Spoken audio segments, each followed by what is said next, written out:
Hello guys, this is your friend and we are back with a new fanfic. Which is what if Naruto unlocked his bloodline and found love in a harem part 1. And if you enjoy this fanfic then please press the like button and subscribe to my channel for more fanfic like this. And now let's start the fanfic. A ninja's life is not measured by how he lived, but rather what they managed to accomplish before their death. Jiraiya, aka me. I am the man who has no enemies in the north, south, east and west, not even in the heavens for I am the Toad Sannin. White-haired toad tamer, even a crying baby would stare in awe, for I am Jiraiya the gallant, wooer of women and scourge of men. When I gave that intro to my third student and protagonist of this story, he nearly cried from inspiration. Okay, I do not wish to start my tale off with a lie. He grunted at me and walked away from me. Alas, even my most challenging, and therefore greatest, student, Naruto Uzumaki Namikaze, came around to appreciate the ways of Jiraiya the gallant. This book is the story of my student's accomplishments, the rocky path to peace and the conquest of some of the most beautiful and powerful kunoichi in the elemental nations. As I sit in my study, it is my hope that this book becomes my bestseller. It is my hope that my treasured readers, and super perverts, will cry, laugh, love and triumph alongside my heroic stud of a student. His legacy has touched every soul in the elemental nations and nearly every nation bears stories of his triumphs. If you don't believe me, simply find the most beautiful lady in your nation and ask them of Naruto. They will surely be able to tell you their own unique, heart-wrenching and panty-dropping tales of Naruto. Before we begin the story, I feel the need to address my many failures. I admit my sins and accept responsibility for them. Naruto has forgiven this old man and he has given his express permission to share the gallant story of a boy that grew into a man that saved the world. Before you burn the book for my many sins, please read to the end to see how I redeemed myself in his eyes and earned his forgiveness as I accompanied him and guided him on his path to save the world. A sad start. A cute raven-haired girl with coal-black eyes was walking down the street after training with her cousin, Shisui, who had already managed to graduate from the academy. It was quite the accomplishment, in today's day and age, to graduate from Konoha's Shinobi Academy early.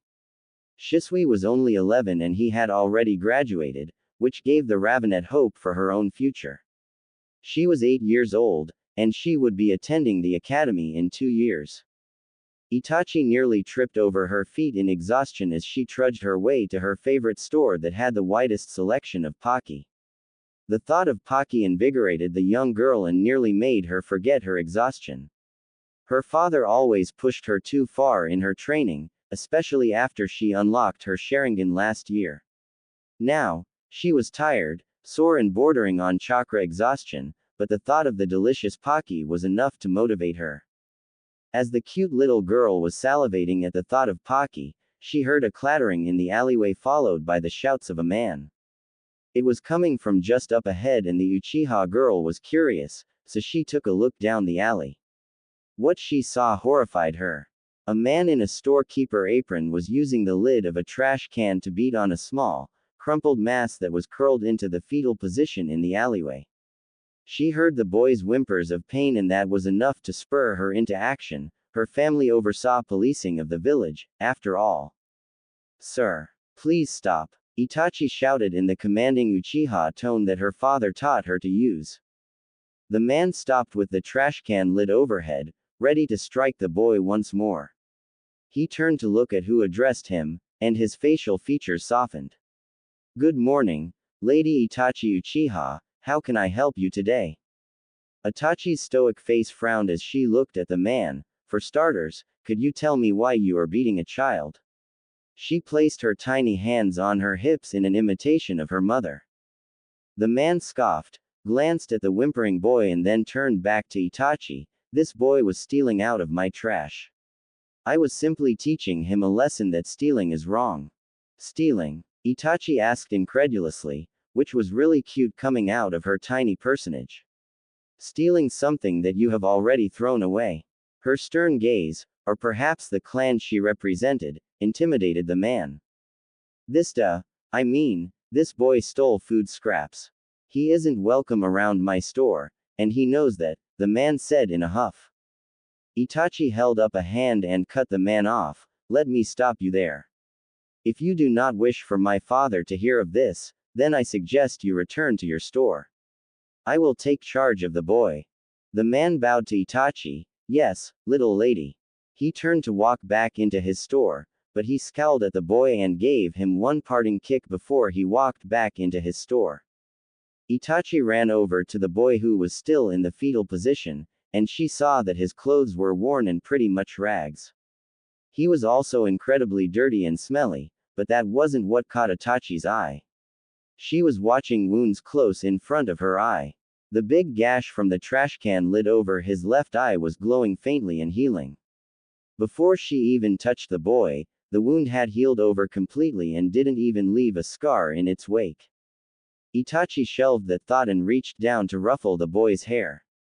Hey little guy, my name is Itachi, what's yours? The blonde-haired boy had stunning azure eyes that crackled with life in their endless depths. He peeked out from behind his arms that he was using to shield his face and he gave a wary glance to the girl. He seemed to sense that she meant him no harm, so he spoke wearily to the girl. I am Naruto, Uzumaki Naruto. Itachi gave the boy a soft and understanding smile. Well, Naruto, do you want to come with me and get some Pocky? Maybe after that you can come with me and take a shower at my home. Naruto's eyes glistened in hope. It was so rare for this innocent child to be treated with kindness, so when it was shown to him it was incredibly hard for him to refuse. Really? He couldn't stop the excitement from cracking through his weariness and into his voice. Itachi let her soft smile grow and she held out a hand to help Naruto up. Really? So, Naruto, why are you out here alone? Naruto's smile cracked and he frowned as he accepted the hand up. Well, I don't know. I got kicked out of the orphanage a while ago and I have just been living on the streets to get by, ya know. Itachi was startled by the casual way he said that, and she shook her head in the negative. No, I don't know. Naruto, that shouldn't have happened. Naruto shrugged nonchalantly. Meh, well, people don't really like me in the village.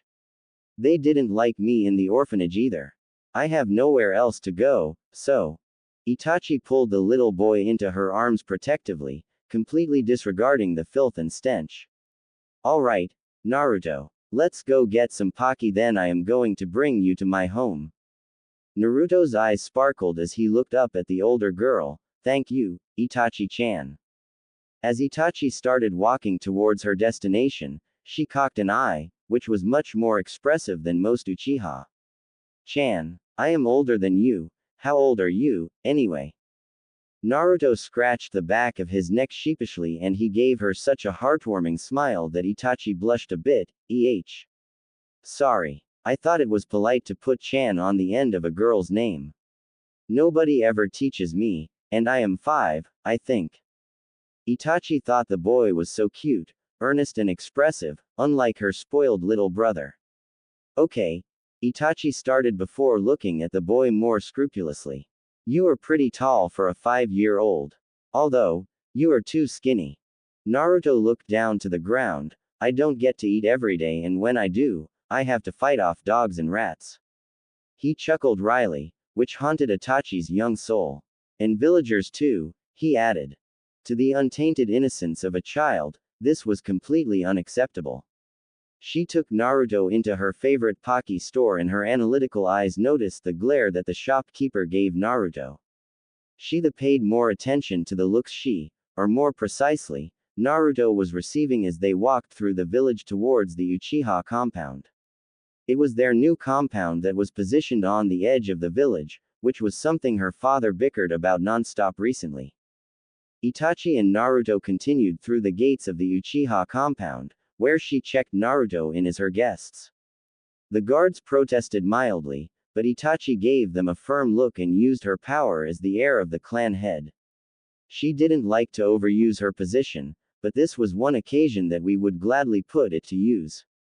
The guards relented and she walked hand in hand with Naruto, which drew firm and analytical gazes from the Uchiha adults and cocked heads from the younger generation. Ka-sama, I am home, and I brought a guest. Itachi called out in a soft voice as she crossed the threshold into the home and removed her shoes. She smiled when Naruto followed her example. And I have a guest. In the kitchen, sweetheart. Who is the guest? Makoto's melodic voice called back. His name is Naruto. Itachi answered as she walked Naruto towards the kitchen. They heard the clatter of a kitchen utensil and silence from her mother. When the children entered the kitchen, Makoto clasped her hands over her mouth with the ladle still in hand. Her eyes widened when she saw the state of Naruto's clothing and her eyes darkened in remorse and suppressed rage. She put the ladle down on the counter and knelt in front of Naruto after plastering a motherly smile on her face. This was the son of her best friend and she had been made to stay away from him this whole time. She and Fugaku had fought tooth and nail to get the boy out of the orphanage, but they had lost that fight. Naruto, Makoto stuttered softly, what happened to you? Why aren't you in the orphanage? Naruto's hair shadowed his eyes, and his eyes were fixed on the ground. Uchi. Naruto took a deep and steadying breath and looked up into Makoto's charcoal orbs. Uchiha-sama, I was kicked out the orphanage on my 4th birthday. Naruto's confidence faded, and his eyes became haunted, and he looked back down to the ground. Makoto looked expectantly at Itachi, who gave her a full recount of her experience with Naruto. Itachi could tell that her mother was upset, and she was struggling to restrain her rage. She saw her mother take a deep breath before she enveloped Naruto in a hug. The boy's eyes widened, and he began weeping openly into her shoulder as he was pulled into a hug by an adult for possibly the first time in his life. It was clear that all the child wanted was a little bit of love. After a minute of a heart-swelling, tender hug, Makoto pushed the boy away softly and kept her arms on his shoulders to lock eyes with him. Naruto, you can stay here for now. You are safe here. Itachi-chan will show you where the bath is and when you are done, we will get you some fresh clothes and some food.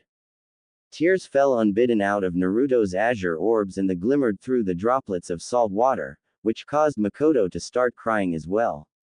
Naruto pulled her back into a hug thinking that may make her feel better. The boy was caught off guard when the beautiful woman began crying harder before his head was smashed into her bust. Makoto was thinking about how bad the village failed the son of her best friend and she was crying out the last of her weakness so that she could properly channel this rage later. Itachi walked Naruto up to the bathroom and prepared the bath for the young boy. As he removed his shredded t-shirt and shorts, without any shame or decency, she blushed and turned around. However, Itachi had eidetic memory and the starved body with the prominent ribs stuck in her memory. As she heard the water slosh, she turned around and offered the boy a sincere smile.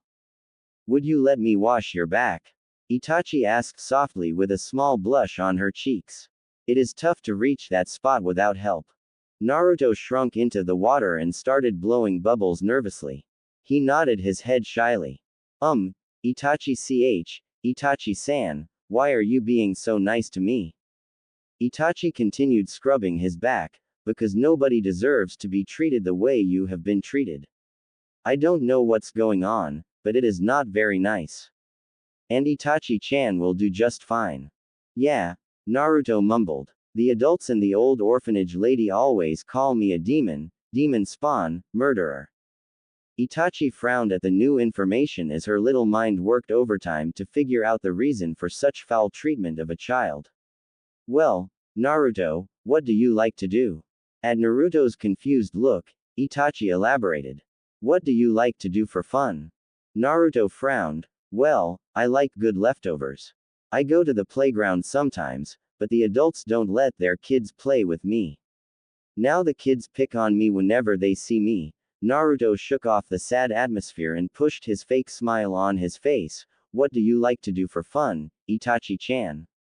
Itachi was surprised by the sudden change in demeanor, but she could sense that it was fake. That thought only saddened Itachi further.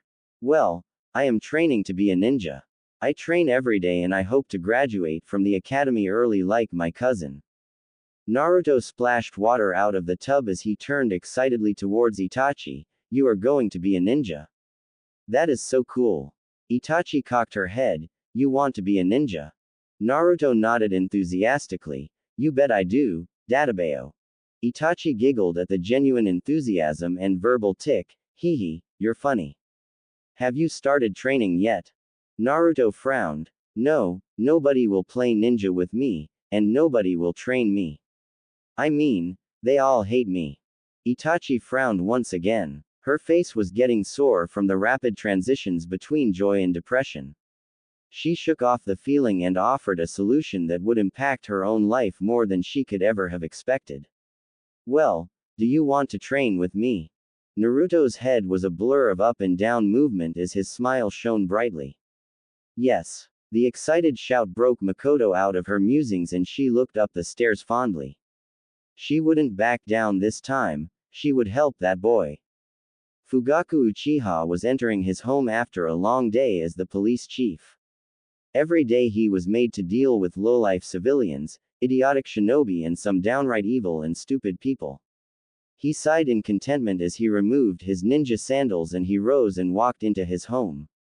I am home, my love. He said stoically, which made the loving name feel almost hollow. Dinner will be ready soon, dear. We have a guest. Makoto called back. Fugaku's right eyebrow rose as he entered his dining room and saw his son and daughter sitting at the table with a blonde boy that he recognized. When the recognition clicked, Fugaku recoiled. This boy should not be in his home. Not because he didn't want him there, but because he had been forbidden from taking the boy in by the council. Maintaining his stoic visage, he sat down at the table with his children and guest. He could tell that Sasuke wasn't happy about the boy's presence or use of his clothes. Welcome to my home. Fugaku addressed the blonde boy dressed in his son's clothes. Naruto startled a bit, but he remembered his manners and bowed to the man. Thank you for having me, Uchiha-sama. Fugaku nodded stiffly to the boy and turned to Itachi. How was your training today? Itachi inclined her head. It was good, father. I was able to fulfill your assigned tasks within the assigned time. I was able to use the Great Fireball Jutsu 5 times today. Fugaku let a smile tug at the edges of his lips. Good. And you, Sasuke, what did you do today? His stoic tone was unflinching and cold, which contrasted so sharply with Makoto's warm words. Sasuke bowed. I did the workout and practiced my kunai and shuriken jutsu. Fugaku nodded. Now, Naruto, how did you end up in my home? Before Naruto could answer, Makoto brought food in and placed it on the table. As the family ate, Makoto and Itachi filled Fugaku in on what they had been able to squeeze out of Naruto. He was enraged by the orphanage and disappointed in his police force. He knew, beyond a shadow of a doubt, that his police force had seen the boy. It would be impossible for them to miss him for 10 months. The thought further enraged Fugaku. The boy had been living alone on the streets for 10 fucking months. Fugaku's chakra flared, and a murderous aura began to spread before Makoto calmed him down. He kept his anger contained for the remainder of the dinner and he did his best to make the young blonde feel welcome. This would be a tomorrow problem and he knew that his wife would have words. Of course, Fugaku didn't even have to wait a minute after putting the children to bed for Makoto to share those words with him. Fugaku frowned but didn't reprimand his wife. I don't disagree with you. I will schedule an appointment with the Hokage tomorrow. Makoto scowled. That spineless monkey will just cower to the council again. That evil, one-eyed bastard will never let us care for Naruto and the civilian council would sooner kill him themselves than let us raise him in a proper home. Fugaku's frown deepened because he knew his wife was right. My love, our clan is already under enough pressure, and it is because of Danzo that we will not be able to force their hand. That evil bastard, Makoto hissed. We know that he is the one responsible for our fall in reputation and forced relocation. Fugaku sighed and rubbed his eyes wearily. You are right, my love. We do not have enough pull on the council to oppose him and the civilian council simultaneously. There were too many reports of the Sharingan being imprinted on the Kyuubi's eyes. Makoto stomped her foot and her Sharingan flared to life. And we have done everything we can to be cleared of suspicion. There is only one Uchiha in history that has ever been capable of controlling the Kyuubi, and he died decades ago. Fugaku held his hands up defensively to his wife. She was always so passionate when they were in private. You and I are in agreement on this front. All we can do is work to gain back our lost trust and honor, even if it wasn't our fault. Makoto calmed down as her husband's tone softened. I am sorry, dear. I know it is not your fault. It is just when I see what they have done to that child, it just makes everything go red. Fugaku pulled Makoto into a hug. Even if the bastards forbid it, we will find a way to support him. The next day, Fugaku and Makoto walked into the Hokage's office together during their scheduled time. They were both in combat mode and not ready to take any bullshit. The morning they shared with the young blonde had hardened their resolve, and they were going to make sure that the boy is taken care of. Makoto spotted the Sandame, third Hokage, and she saw the weariness on his face. She could care less. The old monkey should have appointed a new Hokage rather than resuming the position. Ah, Fugaku and Makoto, it is good to see you again. To what do I owe the pleasure of your company? Hiruzen said as he forced the grandfatherly smile and tone into his address. Makoto deferred to Fugaku and the Uchiha patriarch spoke. Yesterday, my daughter Itachi found Naruto Uzumaki being beaten in an alley by a shop owner. She intervened and brought him to my home. Hiruzen slammed his hands to the desk and interrupted. Naruto. What was he doing on the streets? Makoto scowled and spoke out of turn, but her husband allowed it. That damned orphanage kicked him out on his 4th birthday. He has been living alone on the streets for the past 10 months. Hiruzen's eyes widened, and he had the decency to look ashamed. And he is at your home now? Fugaku nodded and took over for his wife. Yes, he is. The boy is extremely malnourished, and from what we have squeezed out from him, he has had a terrible life. Hiruzen cocked an eyebrow and asked for an explanation, which Makoto was more than happy to provide. He said that he slept in a closet at the orphanage, only got fed once every other day, got beaten regularly, and that is only what we have gotten out of the boy. Hiruzen sighed wearily. Very well. I will send a shinobi to escort him back to the orphanage.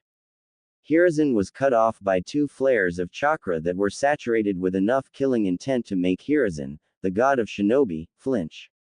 Fugaku growled at his village leader. No. His voice was so firm and menacing, that Hiruzen gulped. That boy cannot be left in the care of any civilians. I would ask you to leave him in the care of the Uchiha, but I already know that you are too weak to stand up to the elders and civilians. Fugaku's firm tone was derisive and full of loathing. Hiruzen was only willing to take so much battering before he forced himself to harden his emotions. He stood up and engaged in a stare down against the 2 Uchiha. I only tolerate your insubordination for Naruto's sake. You will not address me in such a manner again. HN. Fugaku and Makoto countered in the usual Uchiha manner simultaneously. Hiruzen sighed. What would you have me do? Your clan cannot raise the Kyuubi Jinchuriki. Makoto growled like a panther before she snapped and cut him off. Don't you dare refer to him in that way. You used to see him as a boy. As the son of Minato and Kushina, who both gave their lives for the sake of this village. Hiruzen held up his hands at his mistake. He was spending too much time around the Elder Council. My mistake, you are right. However, the point remains, the council will never let you raise the child. Fugaku stepped forward. You can use the orphan stipend and buy the boy an apartment. Plus, I know Minato and Kushina had enough in their savings to support the child. We cannot use those funds. Hiruzen protested. Most of the council does not know that he is Minato and Kushina's son. If we use those funds, then enemies could appear out of the shadows, and he will be in more danger. Makoto stomped her foot hard enough to send shudders through the room. He is in danger already. She shouted, completely irate with her Sharingan blazing. He gotten beaten by a mob on his 4th birthday, and according to the child he had been beaten weekly if not daily. Fugaku spoke up before the Hokage could. My wife is right. Your plan to obscure his past has put him at more danger since his Kyuubi status was revealed. If things continue this way, he will not make it to his teens. Hiruzen sighed wearily. We will have to notify the council. Quote, my wife is being crass right now, but she is right. You do not need to notify the council of anything. Get the boy an apartment and we will help him acclimate. Fugaku said after forcibly calming himself. Hiruzen looked at the two silently for a couple minutes, knowing full well that they were right. Finally, he broke eye contact and sighed. Minato's old apartment is vacant. I will place him in there. We can get him on the orphan stipend, but I will not pull money from the Uzumaki or Namikaze accounts until it is time for him to know about his parents. Makoto scowled, but Fugaku nodded. Very well. That will be all, Hokage-sama. When the elders and civilian council find out about this, I will back you up. Hiruzen nodded, grateful for the support. That will do. Care for Naruto today and I will have the apartment prepared by tomorrow. Later that night, Makoto sat down in Fugaku's study and penned a letter to Jiraiya. It was a little known fact, but Makoto was one of Jiraiya's Ika consultant. She reviewed his scripts and performed the spelling and grammar checks. That was how she knew how to contact the spymaster of Konoha. He knew that Jiraiya wouldn't tolerate the plan once he heard of Naruto's treatment. She also knew that Jiraiya would be able to better support Naruto off the radar than Hiruzen would. Notes from Jiraiya the Gallant. My godson is a lucky boy, and it was that letter from Makoto that brought me back to reality. Before that, I simply trusted my sensei, the Hokage, to do the right thing in my absence. It was the deal I made with him. If I take care of the spy network and write Ika, then he would care for my godson and make sure he is okay. Needless to say, I was pissed when I found out about his treatment. Let me add, that Itachi girl was an absolute blessing on the boy. The first time I stopped back in town, I saw them training alone together. I know they were only kids, but I called it there and then that they would end up together. That being said, I never expected that they would have such a wild, unique and thrilling journey together. 4 years later, Itachi was forced to duck backwards as a foot swung over her head and she lashed out with a straight kick from her declined position. Naruto huffed as air was forcibly expelled from his chest. He rolled backwards with the momentum of the blow and rolled sideways to avoid a dropkick that Itachi threw with terrifying force. When his azure orb saw the spiderweb cracks in the ground, he gulped and kipped back up to his feet. Naruto was forced to pull out 2 kunai to block the accurately thrown shuriken of Itachi, but he couldn't block and dodge them all and took a shuriken to his right thigh. He winced in pain, but he forced himself to continue, knowing that Itachi would never let that be the end of the fight or his pain. He parried a right straight and made the common mistake of looking into Itachi's 2 Tomo Sharingan eyes. Shisui laughed as Naruto's body crashed to the ground. The kid is still horrible at countering genjutsu.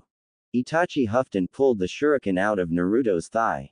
She marveled once more at the boy's astonishing healing rate. My genjutsu are better than most.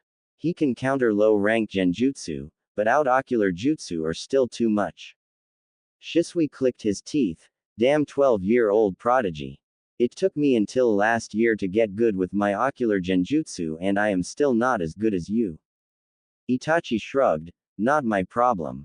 She reached down and pulsed chakra into Naruto, who had a goofy and pleased look on his face.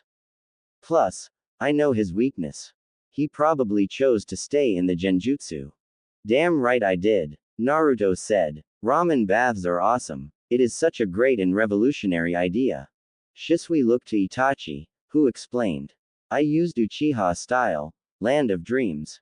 It puts the opponent into a sleep-like state and lets them see their best and wildest dreams. Naruto nodded enthusiastically. Last time, She let me stay in it for like 10 minutes and I was able to eat half a bathtub of ramen. Shisui shook his head and chuckled. She usually just tortures me. If she put me in a room full of women, then I would probably stay in. Shisui grabbed the newly emerging bump on his head as Itachi huffed. Pervert. That is why I torture you. If I put you in a brothel, then I would get nothing out of our training. Shisui chuckled nervously, but his chuckling turned to full-blown laughter at Naruto's question. What is a brothel and why would it make Shisui ni happy? Itachi buried her head in her hands and Shisui held his hands up and said, I ain't touching that one. I am not the one to give the kid the talk. Leave. Itachi muttered. I will do it. An hour later, a blushing Naruto and an exhausted-looking Itachi walked out of the training ground they had been using for the last 4 years. No preteen should ever have to give the talk to a 9-year-old ever again. It strained every bit of Itachi's stoicism and professionalism. That aside, Itachi had been going to the academy for the last 2 years, but she just passed the early graduation test and would be graduating soon. Because of that, she really needed to have a talk with Naruto. Hey, Ruto, you know how I graduated, right? Itachi began hesitantly as they walked back to the village. Naruto nodded. Yeah, it is super cool that you graduated early. It is pretty obvious why though. Itachi let out a deep breath. Ruto, I am going to be a shinobi now, which means that we won't be able to train like this anymore. Naruto paused mid-stride as the implication caught up with him and he remained frozen. Itachi stopped and turned around to address him. Ruto. Naruto wiped a tear away and he locked eyes with Itachi. She was already 5 feet tall, and she was turning into a beautiful young girl. Naruto locked eyes and unlocked the deep obsidian depths of Itachi's eyes and link with her soul. It will be okay, Kai. I will keep training and getting stronger. Will you still be able to give me scrolls and stuff? Itachi let out a soft smile and pulled him into a hug. Naruto was only 9, but he looked somewhere between 11 and 12. Through some unorthodox experimentation, Itachi determined that it was either the Kyuubi or Naruto's bloodline. They both knew about the Kyuubi by now, which was an interesting day in memory. Flashback. 1 year ago, Itachi was working with Naruto and Shisui on some chakra control exercises. Shisui started joining the training sessions sporadically shortly after they started. Shisui always liked sticking it to the man and he had been present in more than one council meeting that was full of depravity and bullshit concerning Naruto. Therefore, when he found out that Itachi was training with him on top of her Uchiha training, he was more than willing to help out. Thus, Shisui thought that teaching him the shadow clone jutsu would be a good idea. What gave Shisui that idea? Well, the 8-year-old Naruto had about a standard Jonin's worth of chakra, and he had seen how Naruto pulled chakra out of the seal when he was low on chakra. Therefore, he decided to see if the kid could pull off the shadow clone jutsu. He was more than enthusiastic to learn a jutsu that Itachi didn't know yet. The young blonde boy was practicing the jutsu when he suddenly summoned 10 shadow clones around him that looked around cluelessly. Shisui panicked when he saw the boy's chakra deplete and then Shisui watched red chakra envelop the boy's chakra circulatory system. With Naruto's natural chakra empty, the seal overpulled on the Kyuubi's chakra in order to fill the void left by Naruto's chakra and the shadow clones poofed out of existence. Naruto opened his eyes and realized that he was lying down on a floor in water that was covering half of his face. He skittered to his feet and looked around in panic. He was in a long hallway that had pipes running along the top of the hallway. On the left, he saw the pipes glowing with a cool blue chakra. On the right, the pipes were exuding an overwhelming heat and glowing a burning red. Shaking himself out of his musings, he felt pulled down the hallway, as if he knew where he needed to go. After a while, the young blonde boy arrived in a massive chamber and saw that the black half of the chamber was shaded in black and completely dark. For reasons unknown, the child walked towards the darkness, as if needing to know what lay in its depths. After the first few steps, massive golden bars appeared and blocked off the blackness. He looked at the bars that extended up taller than his eyes could see. He looked left and right and saw that he couldn't see the ends of the bars. Then his eyes were drawn to a piece of paper that had the word seal made out of much smaller kanji. Suddenly, lights shone from above in the cage and illuminated a massive fox head. Well, he thought it was a fox, but the ears didn't seem right to the young boy. Naruto gawked at the orange fox head and stood rooted in place as he took in the massive form. It was this sight that greeted the fox when it cracked one of its massive eyes open. The eye was completely colored a blood red and there was a slit running down the middle of it. Kurama was not happy about any of this. She had been trapped in two hosts for the last 85 years, and when she had finally gained freedom, she was immediately put under a genjutsu by the cursed Sharingan eye. She had memories of her rampage through Konoha, but it felt more like a lucid dream than anything. Then, the blonde mortal that rides toads showed up and ripped her damn soul in half. Damn death god literally ripped her in half. Who the hell thought that was an acceptable thing to do?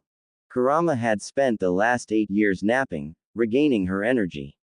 Minato had taken all of her yang chakra and sealed it in the death god, and that put her in a mighty bad mood. Restoring that quantity of yang chakra would take much longer than 8 years, and it made her mighty tired. Thus, Kurama was not happy to feel the pull on her chakra, and she was even less happy to see the brat that stole her chakra appear in her filthy cage. Ninjin, what are you doing here? The Kyuubi growled. Naruto was snapped out of his astonishment as he looked at the fox bunny in the cage. He was startled that the big fox could talk, but he responded without thinking. I don't know. I was training and then I ended up in these sewers. I followed them and found you. Who are you? The fox snarled at the boy. It was so pointless talking to humans, even more pointless when it was human children. If you can't figure that out, then it isn't worth talking to you. Now leave me, I need to nap. Naruto looked around aimlessly before looking into the violent eye of the fox.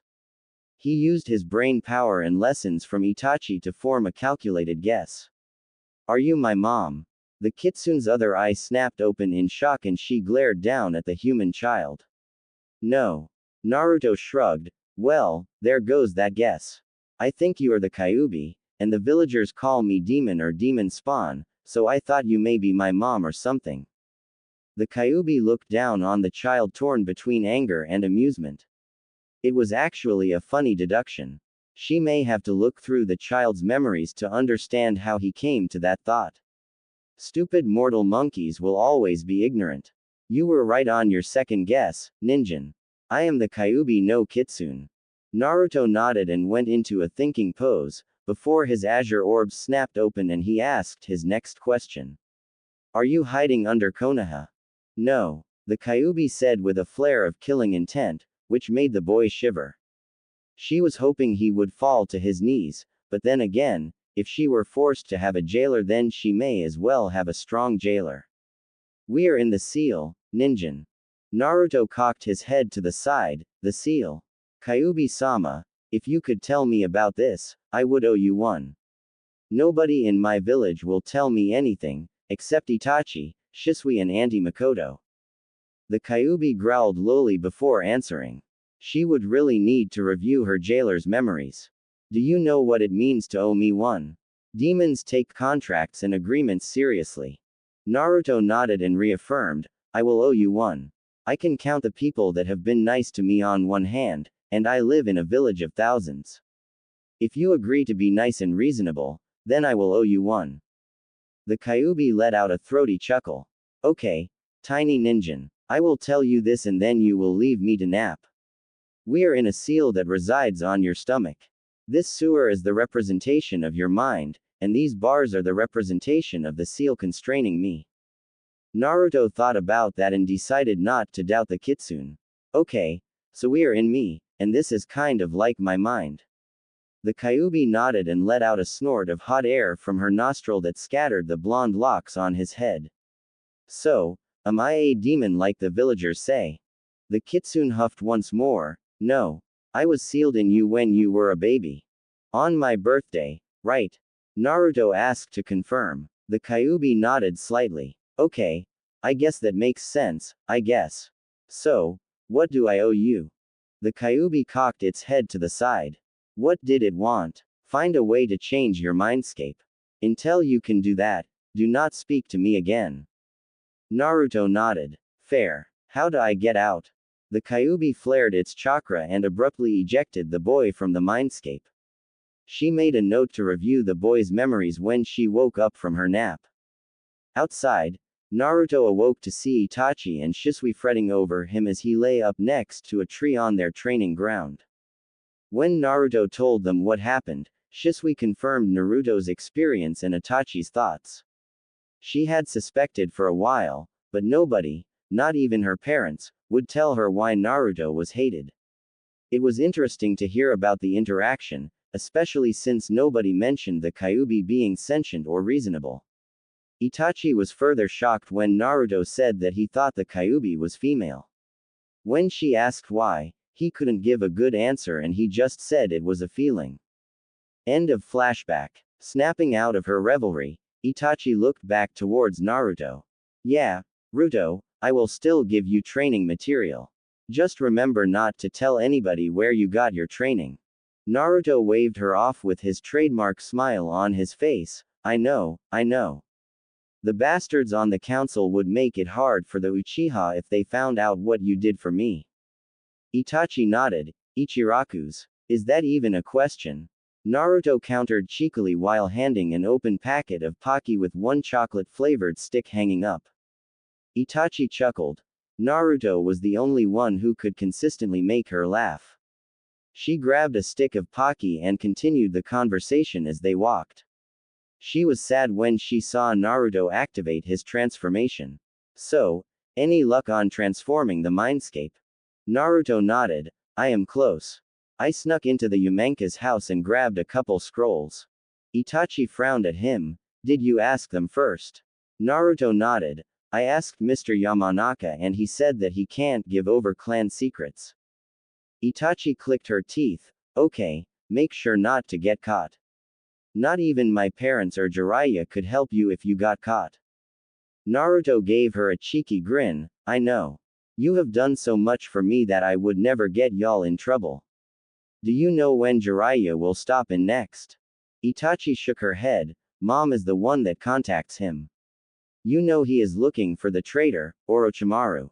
PSH, he has been looking for that guy forever. I need Fuinjutsu level 3. I am already done with level 2. I don't know why the guy won't just give me more than one level at a time. Itachi ruffled his hair. The sealing arts are dangerous, Naruto. Especially when you are so young. Naruto shrugged. Yeah, well, it is so natural and fun to learn. Naruto transitioned into an older man with silver hair that was roughly his same height. Since when were 9-year-olds able to be 5 feet tall? Didn't you know that I am the greatest explosive tags provider in Konoha? Itachi chuckled once more and shook her head. I don't know how you double the power of explosive tags, but I know that I will be buying my tags from you. Naruto transitioned back to his teenage transformation. Yeah, well, you're going to be a genin. Are you excited? Itachi nodded. Yes, I need to make the clan proud. I am the only early graduate in years, which brings prestige to my clan. Naruto frowned at the subtext, still having clan issues. Itachi sighed. Yes, and things are only getting worse. The old cripple? Naruto asked. That old cripple is in charge of Anbu, Ruto. Itachi countered. Bastards are bastards. Naruto answered. Maybe I can go ask my Gigi to fire him. He made finger quotes when he said Gigi. He had stopped trusting the Hokage a long time ago. Itachi sighed. Naruto, you need to listen to the Hokage. There is a lot going on behind the scenes. Right is right and wrong is wrong. Naruto said confidently. I know the world isn't black and white, but you can't say someone is your surrogate grandson and lie to them repeatedly. Oh, and any grandpa that lets their so-called grandson get beaten and treated like shit is no grandpa to me. Itachi swung an arm over Naruto's shoulder. Let's not talk about old people. I want to enjoy our day together. Villagers were now looking at the man that the Uchiha princess was cuddling into. The rumor mill about the Uchiha princess's boyfriend was ongoing and the two were giving another round of hot gossip fresh off the press. Naruto shrugged. Well, think you can make Jonin and be my Jonin sensei? He bumped her in the hip and made her giggle. I am only 3 years older than you, Ruto. She bumped him back. And you will graduate 5 years before me. There is no way they will let the demon boy graduate early. Naruto tickled her sides and made her giggle aloud. Yeah, I guess we will see. That is a long way away. Itachi answered noncommittally. Anbu has already approached me and said that they want me when I become a Chunin. Naruto whined at that. Then I would never be able to see you. Itachi raised an eye at him. She knew that he was very attached to her, and she was willing to admit that the feeling was mutual. She was never so alive as when she was with Naruto. We will find a way, I promise. The two would continue their friendship for the next year and change. Itachi enjoyed training with Naruto in between her Genin team and missions. Her progress in her kunoichi training was amazing and Fugaku knew it was because of Naruto, so he allowed her to train with him in place of official clan training. On occasion, he would join the two with Makoto in their training ground. If the village was so prejudiced against the boy, then he would have been an amazing ninja already.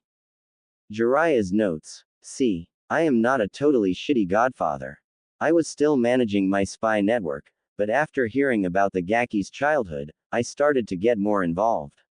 I would stop in and spend some time with the kid every couple months when I came back to report. It was fun working with the kid because he absorbed everything so quickly and he was hungry for information. As he grew up, I noticed that he was maturing far faster than his peers. I mean, the kid was 9 and looked like he was 12. It motivated me because I like to think that I have an eye for talent. I knew that this kid was going to be a ladies' man and he was already thawing the heart of the Uchiha girl. Let me tell you, for a 12-year-old, that girl was something else. She was stoic and cold to everyone, but when I spied on their training, she was giggly, smiling and absolutely radiant. Academy days. Naruto was informed by the Sandaime Hokage that he was enrolled in the academy 2 months before his 10th birthday. He was expecting it, but it was still a drag. He hadn't even met Shikamaru yet and he was already stealing his lines. Naruto used a transformation to acquire everything he needed from the village, but that didn't stop the bastards from breaking into his apartment and trashing the place.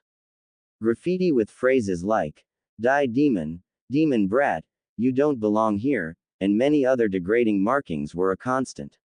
Naruto gave up on trying to keep the place clean and just dealt with it. He opened the creaky door and walked down the hallway that had trash and ramen cups. He walked to the end of the hallway and placed his palm over a light switch. The wall parted and he was allowed entry into the apartments behind his own.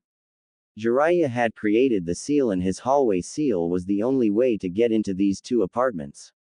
He threw the 2 grocery bags on the table and began loading their contents into the fridge. He saw a note on the fridge and pulled it down to read it. Hey Agaki, I am back in town, and I am gone for some research. I have heard you are joining the academy. Let's get together for some ramen and training this weekend. I won't be able to come back for a while after this. Your godfather. Naruto chuckled and finished loading his fridge before he cooked up a simple dinner. He sighed as he was eating alone without his ever-present friend and companion. Itachi had joined Anbu 2 months back and he missed her something fierce. She was the light that kept the darkness at bay and all he wanted to know was that she was okay. Hell, he was 10 years old, it wasn't anything, but it was absolutely about the companionship. A deeper companionship than most people are ever blessed to feel in their entire lives. After studying the fuinjutsu that was sealed into the note, Naruto went to sleep excited to see the old pervert when he woke up. The next day, Naruto went for his early morning run around Konoha and as he passed the park, he was joined by a yawning super pervert that was running backwards with a cheeky grin on his face. Naruto scoffed and poured more energy into the run, which turned it into a sprint. Naruto darted down the path and didn't slow down until he was on the hill overlooking the village. As he panted, the big old man with white hair just patted his back while laughing heartily. You are 1,000 years too young to beat me in a race, Gaki. Jiraiya said boisterously while laughing. Naruto stood up from him and placed his arms over his head. Good morning, Kyofu. I got your note in the next Fuinjutsu book. Thanks for that. If you are going to be gone for a while, can I get up to level 6? Jiraiya ruffled his hair. Look, Gaki, things start getting pretty dangerous and I am not comfortable leaving you unsupervised. Plus, I only have up to level 8, so what's the rush? Naruto pushed the man's hand off of his head and huffed in agitation. Well, I can test all new seals on shadow clones. I tell you what though, I won't pressure you if you tell me who my parents are. Jiraiya frowned and gave a stern look to Naruto. Look, Gaki, I told you that I am not allowed to tell you. That is the Hokage's call. Naruto put his hands on his hips and matched Jiraiya's gaze, and I am telling you that I can keep a secret. What right do old fools have to keep that information away from me? Jiraiya sighed and rubbed his eyes. Gaki, your parents had a lot of enemies. Yeah, I know. Naruto said while waving him off. And I am telling you that is a bullshit excuse. It basically just says that you don't trust me with that information. Jiraiya just shook his head. Naruto, I am not going to tell you that you are wrong, but it is Sensei's call. He said when you make Chunin you can know. Naruto clicked his teeth. Whatever, I am so sick of this same old argument. You have been hanging around the Uchiha princess too much, Gaki. This caused Naruto to lower his head and frown. What's wrong? She is in Anbu now and I haven't seen her in a couple months. His voice sounded weak and depressed. Jiraiya ruffled his hair. You will have plenty of time when you are older. Even I think a kid your age doing adult stuff is weird. Naruto slugged Jiraiya in the gut, but Jiraiya was able to stop the knee to the testicles. It isn't even like that. She is my best friend. Jiraiya slung an arm over his godson's shoulder and looked out over the village. Look, Gaki, you can make new friends at the academy. Just imagine, you can get your own fan club. Jiraiya's voice faded out as his daydream set in. Naruto elbowed Jiraiya in the gut to break him out of his perverted dreams. Earth to Arrow Sennin. Jiraiya shook off the perverted thoughts. I tell you what. I will give you the next 2 levels of Fuinjutsu, but you also need to learn Injutsu. Injutsu? Naruto asked while cocking his head. The seductive arts. I need you to be my muse, Gaki, and as your godfather it is my duty to prepare you. Jiraiya said with his chest puffed out. I master this Injutsu and you will give me more levels of Fuinjutsu. Naruto asked with a cocked eyebrow. Yup. Now, let's go get some sparring and training in. I want to see what you have learned. Jiraiya darted off towards a secluded training field with Naruto hot on his heels. 2 weeks later, Naruto had finished his morning workout, showered, eaten and gotten into his outfit. He went with the outfit that Itachi picked out for him in the hopes that Itachi would see him and know he was thinking of her. She bought him white, baggy cargo pants that he taped at the ankles. His black weight bands held his pants tucked in and his black shinobi sandals. His blank tank top exposed lithe, well-toned arms that tapered into black bands on his wrists. It was a nice summer day, so he went with the sleeveless, burnt orange hoodie with the Uzumaki swirl on the center of his back. Naruto ambled up to the academy with his black backpack on and he dropped the transformation as he crossed the gates that entered into the academy. He sighed as the usual stares and glares greeted him from the front and he could feel more of them on his back. The one thing that made his morning was the smile and wink from Makoto Uchiha who was dropping Sasuke off at the academy. He smiled and winked back before he put a hop in his step as he walked into the halls of boredom, I mean higher education, of course. Naruto walked into his classroom that would be his place of tort, I mean education for the next few years. He took a seat in the back of the room next to the window and he looked out the window while longing for freedom. He cast idle gazes at the students that trickled in and noticed that there were multiple clan heirs in his class. There was obviously Sasuke representing the Uchiha clan, who was sitting a row down from him and brooding.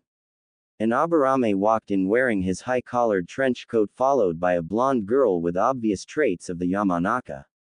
To his consternation, his musings were broken by the loud squealing of the blonde girl, who was accompanied by a pink-haired girl that could obviously reach shrieking levels that would deafen any ninja dog.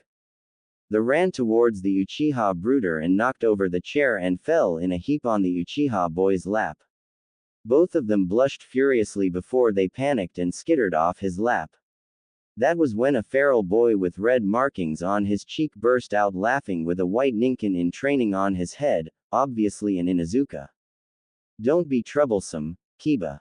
An obviously lazy boy with a pineapple haircut muttered. Crunch. Munch. The chubby red-haired boy followed the lazy ass in while munching on barbecue potato chips. He was followed by a mouse of a girl with bluish-black hair that refused to make eye contact with anyone. Her eyes gave her away as a hyuga. The rest of the class trickled in and broke off into groups. The girls cast glances at Sasuke, who refused to acknowledge any of them. The boys were talking about whatever boys talk about, and none of it was interesting to Naruto. Naruto's attention snapped to the tree as his senses pinged a presence, and he saw a smaller Anbu in the tree with a weasel mask. His mood immediately brightened and a genuine, gigawatt smile cracked his face open. He saw the Anbu take her mask off and wink at him, which alleviated the weight from Naruto's heart that he had been carrying for months. For the rest of the class, he felt Itachi sitting there in the tree, and he had the distinct feeling that she was there to watch over him. That was how Naruto grew to understand his sensing ability. He could care less about what his teacher, Iruka Yumino, or his assistant, Mizuki, had to say. He would keep his eyes closed and spread his chakra wide enough to feel Itachi. As he felt her, he could feel her chakra, and he got some other unfamiliar feelings as well. Finally, it was time for lunch, and Naruto disappeared instantly and appeared on the branch above Itachi. "Heya, Weasel, how have you been? I haven't seen you in a while," Naruto said cheerily. Weasel sighed. "I knew I shouldn't have taught you the Shunshin. Ruto, you know Anbu aren't supposed to interact with those they are surveilling." Naruto waved her off. "I missed you, Kai. Like really badly. Plus, I need to talk to you about my new ability." "Go ahead," Itachi said, doing a poor job of hiding her interest. "Well, I didn't feel like listening, so I was spreading my chakra around and I could sense you. After a while, it was like a map was in my mind and I could sense the whole academy. I could feel your chakra, it was slow but content. I also realized that I could feel all of the students when I was focusing. Your brother's chakra is so agitated." Naruto rambled on. This was mind-blowing to Itachi. This had the markings of a prolific sensor all over it, and she knew that she would need to share this information with Jiraiya and the Hokage. It could possibly be one of his bloodlines. "That's amazing, Naruto. So, you are telling me that there are no other Anbu in the area?" Naruto nodded. "Yup. At least not now. There were a couple here earlier. There will be more here to watch the spars," Itachi said blandly. "I don't know why anyone would care about academy spars." Naruto laughed. "I don't know either. So, do you still want me to hide my abilities? Just enough to avoid suspicion. You can be the best in your class, but don't show off too much," Itachi said firmly. "The Hokage knows about your training with Jiraiya, so we can use that as an excuse." Naruto shrugged. "Well, I mean, I know a couple fire jutsu, but I already know not to use them. You taught me basic kenjutsu, but that is nothing special. Really, I just have better chakra control than I should, better shuriken and kunai jutsu, better speed and strength, and then fuinjutsu. So, Ruto, you don't know how far ahead of the other students you are, including my brother," Itachi cautioned. Naruto sighed. "Fine, I will tone it down. So, are you my detail now?" Itachi nodded. "I will rotate with Inu-senpai. So, can we train together? I can make privacy barriers now." Nobody has to know. Naruto asked hopefully. I don't think you can keep up with me anymore. Itachi said in a playful tone, which earned a pout from Naruto. But, I think we can do it until I get caught. So, we just can't get caught. That's easy enough. Naruto said cheerily. So, how did you get on my detail anyways? Itachi giggled for the first time since she joined Anbu. Well, evidently Shisui and Jiraiya bribed the Hokage. Naruto laughed at that. I believe it. Probably some better version of Ika Ika. I can't believe our Hokage reads that stuff. Itachi blushed under her mask. She had been reading it after the recommendation from her mother. It is not so bad. When you are older, you should give it a read. Naruto looked at her incredulously. Really? You would be okay with that? Itachi shrugged. Just don't become a super pervert. If you keep it under control and in private, I don't see anything wrong with it. Naruto elbowed Itachi. Well, look at you. Naruto paused here and got a confused look on his face. What is a female pervert called? A nympho. Itachi answered plainly. Well, looks like it is time for me to get back. It was awesome seeing you again, Kai.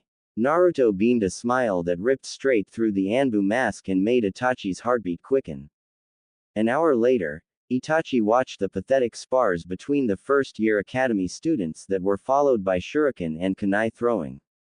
In the spars, Itachi shook her head as her Anbu compatriots and other Jonin placed money on the matches.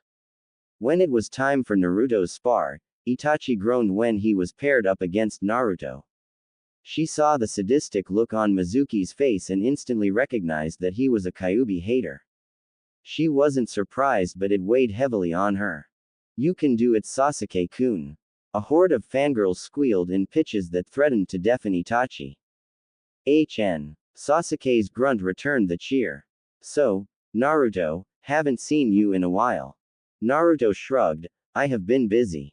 How is your training going? Sasuke grunted. Why don't you fight me and find out? He said in a taunt. Now, make the seal of conflict before you start the spar. Iruka ordered as he stood in between the boys. The two joined their pointer and middle fingers in the seal before they walked back to their starting points. Naruto gave a smirk to Sasuke, who returned it with one of his own. Itachi watched on and she knew the outcome of this fight and the effect it would have on her little brother. Her father hadn't stopped by to train Naruto in over a year, but she hoped her father would understand why and how Naruto beat Sasuke. The two clashed together and Itachi saw Sasuke wince as they traded blows. Naruto's blows were heavy due to the 15 pounds that he was wearing on each wrist. That was the downside of using weights instead of a fuinjutsu option, and it was simultaneously an advantage and disadvantage. After they traded a couple punches, Sasuke broke contact and flipped backwards to reset the fight. Sasuke fell into a beginner rendition of the interceptor fist and waited in his defensive posture for Naruto to strike. You have gotten much better, Sasuke. Naruto complimented as he slowly fell into the taijutsu style that Jiraiya taught him. Jiraiya had given Naruto the Uzumaki style, whirlpool fist, taijutsu style and trained him on the kata for that last year. That had made Naruto ask if he was a real Uzumaki, since the Sandaime had told him that it was an orphan's name to honor one of the previous heroes of the Third Great Shinobi War. Of course, Naruto tried looking into this, but he was unable to find any information on the Uzumaki woman or clan. Sasuke grunted, and his brow furrowed. It wasn't good enough for Itachi Oni-chan to pay attention to me. Naruto suppressed the chuckle. I am sure she is watching over you. Naruto said cryptically before he lunged forward. His weights on his legs were 30 pounds and they really slowed down his adolescent body. Naruto struck out in a jab that Sasuke parried to the side and Sasuke stepped into Naruto's guard and tried to perform a takedown. Naruto countered by jumping and spreading his legs out behind him in a move that was called sprawling. This put his center of gravity on top of Sasuke and his childish body struggled to deal with the extra weight. Naruto took advantage of the staggering of Sasuke and looped his arm into an inverse choke hold, and Sasuke's head was now tucked under Naruto's right arm with Naruto's forearm blocking off his airway. Sasuke's mind turned hazy as Naruto tightened the hold just enough to make sure Sasuke couldn't escape. Sasuke lashed out with desperate punches at Naruto's abdomen to free himself from the hold, but he was unable to put any weight behind the blows. They crashed off his abdomen to minimal effect, and Iruka called the match. Enough. Winner, Naruto Uzumaki. Iruka shouted to break the fight up. Please form the seal of reconciliation. Naruto held out 2 fingers to form the seal, and Sasuke had scoffed at the 2 fingers. The boy was never good at losing. Sasuke walked back into the ranks of his classmates while his new fangirls did their best to comfort him. Naturally, they only upset the Uchiha boy more than they helped him. Naruto lowered his hand with a sad shake of his head, and he was able to feel the flicker in Itachi's chakra that he had paid attention to throughout the fight. He would need to practice this new sensory ability and develop it further.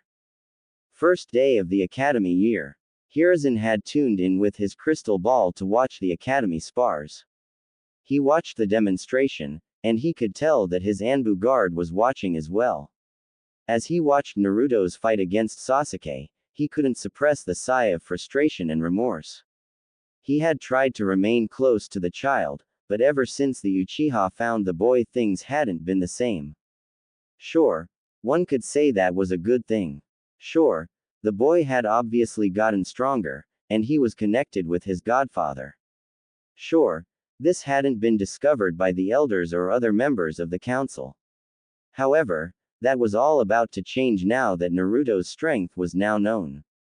Hiruzen couldn't stop the pang of trepidation and the surge of regret that swelled in his heart. Cat. Hiruzen said gruffly, and a cat-masked Anbu appeared kneeling in front of her Hokage. Bring me Uzumaki Naruto once the academy is over. Weasel should be watching over him. It will be done, Hokage-sama. Cat said before disappearing in a shunshin. Hiruzen sighed and returned to his paperwork, but he couldn't even focus on that task for 15 minutes before 3 elders let themselves into his office. Hiruzen hid the weariness in his eyes and hardened his visage into that of the Sandaime Hokage. He looked at Shimura Danzo, his old rival, that walked with a cane and had his head wrapped in bandages that hid his missing right eye. He was followed on his left by Kaharu Udatane, Hiruzen's old female teammate.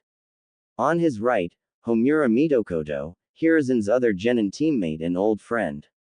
To what do I owe the pleasure of your company, elders? Hiruzen opened cordially. Danzo's one visible eye narrowed the slightest bit. It has come to our attention that the Kyuubi Jinchuriki has bested his peers in taijutsu as well as kunai and shuriken. Danzo left it open at that, as if expecting Hiruzen to explain. Hiruzen placed the pipe in the corner of his mouth and took a couple drags as he eyed the trio. Once he waited almost a full minute, Kaharu spoke up. Hiruzen, it is not natural for that boy to be ahead of the clan children. We wish to know where he got his training. Ah, yes, that. Hiruzen said as he took another puff. Well, Jiraiya has been visiting the boy whenever he reports. He has given the boy lessons and scrolls, as is his right as the boy's godfather. Why have we not heard of this before? Homura asked in the uniquely annoying way that only old men could pull off. Hiruzen blew out a dense cloud of smoke and eyed his old friends while letting the smoke spread around the room. It was his favorite stall tactic to help him gain the edge in any trade. Why would I bother the elders of my village with such trivial information? Danzo clicked his cane on the floor. Enough games, Hiruzen. He said firmly with his eye now visibly narrowed. He is the village's weapon. Hiruzen's flare of killing intent cut Danzo off mid-sentence. He is a child, and he was alone and abused for his whole life. Do not think I am so old that I don't know it was you that released his Jinchuriki status to the village. When I petitioned the council for a caretaker after his expulsion from the orphanage, you 3 didn't care. When I petitioned for a safe place for the child to stay, you 3 released his address to the civilian council. Do not pretend to care about the boy. While Danzo stood unflappable, Koharu and Homura took a small step back from the intimidating rant of an old, yet powerful, man. Danzo spoke, completely unaffected by the display. I did what was necessary to turn the boy into an asset of the village. Hiruzen's ki flared further, and the Anbu guard was now positioning themselves to intervene. Lady Mito and Kushina both said that love is necessary to counter the immense rage and hatred of the beast. Rather than allow the boy happiness, you have isolated him, beaten him, denied him the basic happiness of a child. Now that he has shown potential, you question me for allowing his godfather to interact with him. Hiruzen was shouting loudly now, and his aura was beginning to shake even Danzo. Get the fuck out of my office, you disgust me. The three protested lightly, but they were forced to relent and follow his orders. As the office door slammed shut, his head fell into his hands. He was too old for this shit and the job had already taken too much from him. His wife, his oldest son, his daughter, his successor and countless shinobi that died at his orders. These thoughts obstructed his mental pathways and made it impossible for him to think clearly and commit himself to the ever-growing pile of paperwork that stacked upon his desk. His was snapped back to reality and broken from his musings by three firm knocks on his door. After recomposing himself, the Sandame called for them to enter and he plastered an old man smile on his face. He saw the fake smile of the child that was reported to him by Jiraiya, Itachi and many others. It seems that the child still didn't trust him. Heya, old man, you called for me. Naruto said cheerily with his arms linked behind his head. Hiruzen soaked in the boy's appearance and his keen gaze soaked in many factors. 1. The boy's body was bigger than anyone his age and he was no longer malnourished. 2. His muscles were defined, and he held himself like a shinobi, which was exceedingly rare for a first-year academy student. 3. The warm azure orbs were obscured by a film of cynicism that analyzed him in equal intensity that he was analyzing the boy. Hiruzen reengaged the happy old man mode and smiled at the falsely cheery boy. Ho ho, yes, I did. I asked you here to inquire about your training, Naruto-kun. It appears like you have gotten more than some simple training from my student. Naruto's happy act fell. I will counter with the same offer as last time, old man. You tell me about my parents and I will tell you what you want to know. Hiruzen had moved past the I don't know your parents act and moved on to he couldn't tell him since he was older. Hiruzen knew this was the main obstacle between him and the boy, but he could reveal such information yet. He sighed wearily and rubbed his eyes. Naruto-kun, my boy, you know I can't tell you that information yet. Then this will end the same as all of our previous conversation, Hokage-sama. I will not trust you until you choose to trust me. Naruto said defiantly, which made Weasel and Cat shift around nervously. Hiruzen hardened his visage. I am you Hokage, Naruto. I can order you to tell me. I am not yet a shinobi and I am not bound by such orders. You are free to try using a Yamanaka again, but I am sure that Inoichi-san probably doesn't want to lose another clan member. Naruto countered defiantly. Hiruzen winced at that. He was very surprised when his desperate clandestine operation failed and the boy confronted him about it. Naruto, if you were more honest with me and didn't hide yourself from my scrying crystal, then maybe I would trust you more. Naruto scoffed, which was weird coming from an almost 10-year-old. Trust is a two-way street, Hokage-sama. The way I see it is that I have more right to know the requested information that you do. You are holding many secrets from me that I definitely have the right to know. You not telling me only tells me that you refuse to trust me with such information. Hiruzen couldn't repress the sigh again. He had this conversation with Jiraiya and the boy was just as obstinate as his mother. Very well, I will drop this for now. How did your first day at the academy go? Did you make any friends? No, and it sucked. Naruto answered simply while he ignored the imploring look from the Hokage for more information. Well, it looked like you bested your peers in the combat arts. Why did it suck? Hiruzen poked for more information. My teachers and the rest of my class are either indifferent or biased like the rest of the villagers. Naruto answered blandly. Did you try to make friends? No. Why not? Because I felt like it would be a waste of time and effort. I can feel them, and I know it would be unsuccessful. Naruto answered. Sigh. Very well. Naruto-kun, you may return to your home. Weasel and Cat, please stay. Hiruzen ended the meeting. After Naruto left, Hiruzen looked to Weasel. Report. Weasel knelt and spoke in a professional voice. Naruto sensed me and confronted me during the lunch break. He knew about his previous Anbu detail, and he seemed pleased that I was his new Anbu. He shared with me that he has a sensory ability, and the way he described it made it seem more like a Kekkei Genkei than a standard sensory ability. Hiruzen puffed on his pipe and nodded. The Uzumaki were adept sensors due to the density of their chakra. Care to elaborate? He said that he could sense the whole academy grounds as if it were a map. He shared with me that he knew that I was the only Anbu on the academy grounds. He told me that he could feel my chakra, as well as the chakra of the other teachers and students, and he described it to me. Hiruzen's eyes were closed, and his eyes snapped open when he identified the ability. The Eye of Kagura, that is what the Uzumaki clan called it. It was the best sensory ability ever recorded, and Lady Mito was the last known wielder of it. To think that he could possess two of the Uzumaki's abilities, the Anbu waited in silence for their leader to continue. You said that you had a good relationship with the boy, so he was able to identify you. Weasel nodded. Yes, Hokage-sama. He immediately identified me when I took up my post, and he shared that with me when he talked to me. Hiruzen nodded. And you hold the boy's trust? Weasel nodded with hesitation. Then, I need you to monitor the boy for me.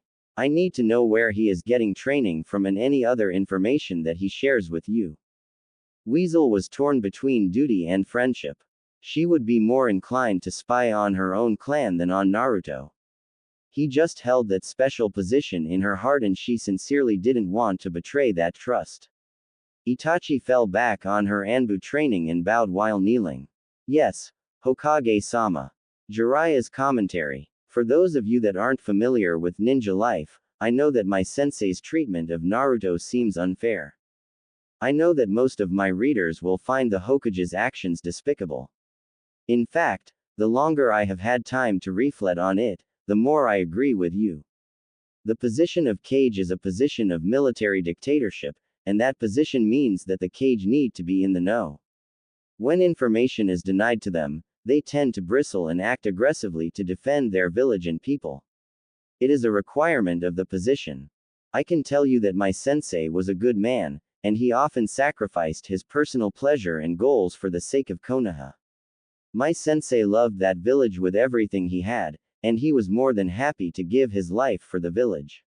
He loved the boy and his father as well, but in his own mind, he was protecting my student by withholding that information from him. Hindsight is 20/20 as they sway, and my sensei's actions haunted him for the end of his life. To move past the depressing stuff, when my student shared his story with me, I was instantly drawn to young Itachi.